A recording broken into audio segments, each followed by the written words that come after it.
करण्या अगोदर विषयाच्या अनुषंगाने एक बोधकथा तुमच्या समोर सादर करणं मला गरजेचं वाटतं. एकदा एका शाळेमध्ये इन्स्पेक्शन साठी साहेब आले होते. त्या साहेबांनी तेथील एका वर्गात जाऊन त्या विद्यार्थ्यांना प्रश्न विचारला की आपल्या देशाच्या सध्याच्या पंतप्रधानाचे नाव काय. तेव्हा त्या साहेबाच्या प्रश्नाचं उत्तर देण्यासाठी एकही विद्यार्थी उभा टाकला नाही. तेव्हा त्या साहेबांना राग आला व साहेब म्हणाले, तुम्हाला आपल्या देशाच्या सध्याच्या पंतप्रधानाचे नाव सुद्धा माहित नाही. तेव्हा त्या वर्गातील एक विद्यार्थी उभा टाकतो व साहेबाला म्हणतो, साहेब आम्हाला माफ करा, आम्ही तर खोटी विद्यार्थी आहोत, खरी विद्यार्थी तर भारत पाकिस्तान क्रिकेटचा मॅच पाहायला गेलेली आहे. तेव्हा ते साहेब दुसरा प्रश्न तेथील शिक्षकांना विचारतात व शिक्षकांना म्हणतात, तुम्हाला तरी आपल्या देशाच्या सध्याच्या पंतप्रधानाचे नाव माहित आहे का. तेव्हा ते शिक्षक म्हणतात, साहेब आम्हाला माफ करा, आम्ही तर खोटी शिक्षक आहोत, खरी शिक्षक तर भारत पाकिस्तान क्रिकेटचा मॅच पाहायला गेलेली आहे. त्यानंतर ते साहेब मुख्याध्यापकच्या कॅबिन मध्ये जातात व मुख्याध्यापकाला म्हणतात, साहेब तुम्ही तरी खरे आहात का. तेव्हा मुख्याध्यापक म्हणतो, साहेब मला सुद्धा माफ करा, मी सुद्धा खरा नाही, खरे मुख्याध्यापक तर भारत पाकिस्तान क्रिकेटचा मॅच पाहायला गेलेले आहेत. मित्र हो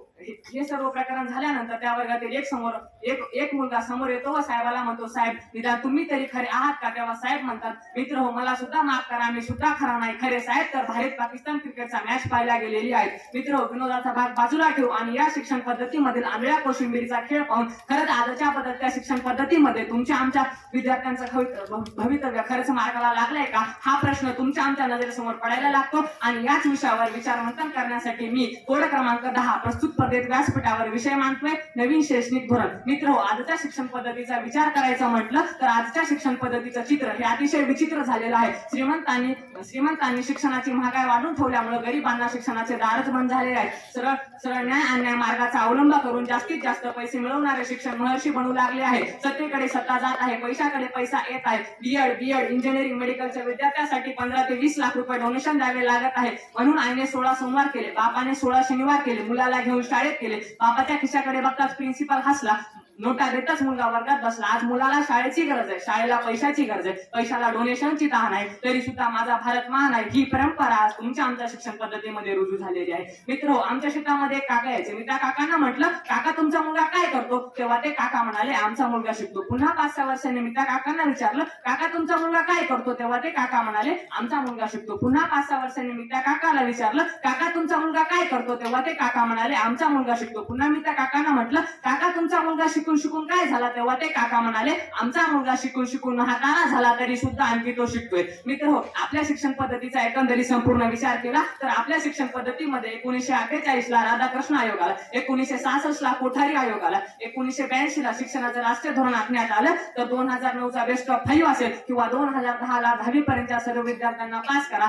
असा अध्यादेश असेल. मग आपल्या शिक्षण पद्धतीमध्ये एवढे आमूलाग्र बदल करून सुद्धा खरंच तुमच्या आमच्या विद्यार्थ्यांचं भवितव्य मार्गाला लागलंय का, हा प्रश्न तुमच्या आमच्या नजरेसमोर पडायला लागतो. मग तुमच्या आमच्या विद्यार्थ्यांचं भवितव्य मार्गाला लागण्यासाठी नेमकेपणाने तुम्हा आम्हाला कशा प्रकारची शिक्षण पद्धती अपेक्षित आहे यावर विचार करणं गरजेचं आहे. मित्र नवीन शैक्षणिक धोरणाच्या माध्यमातून 2030 पर्यंतच्या सर्वांसाठी समावेशक आणि समान गुणवत्तेचे शिक्षण सुनिश्चित करणे आणि सर्वांना निरंतर अध्ययनाच्या शिक्षणाच्या संधींना प्रोत्साहन देणे हा आहे. आज जगामध्ये ज्ञानाच्या बाबतीमध्ये वेगाने बदल होत आहेत.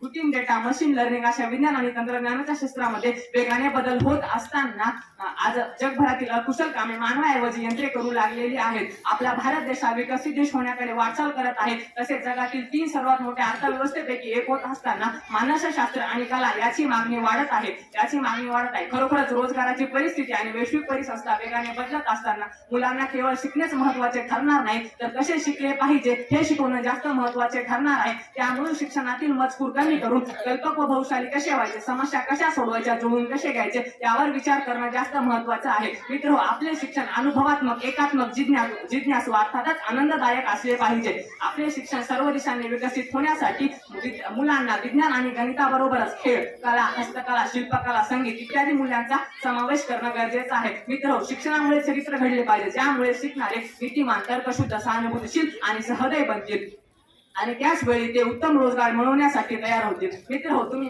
आमिर खानचा 3 इडियट्स चित्रपट पाहिला असेल. आमिर खान शिक्षण व्यवस्थेबद्दल बोलत असताना खूप खूप सुंदर म्हणतो. तो म्हणतो कामयाबी के पीछे मत भागो बल्कि कामिल बनो, कामयाबी खुद बखुद आपल्या पीछे भागते हुए चले आएंगे. म्हणजेच आजच्या विद्यार्थ्यांना शिकवत असताना विद्यार्थ्यांसाठी भविष्य घडेल असं न शिकवता भविष्यासाठी विद्यार्थी घडतील असं शिकवणं गरजेचं आहे.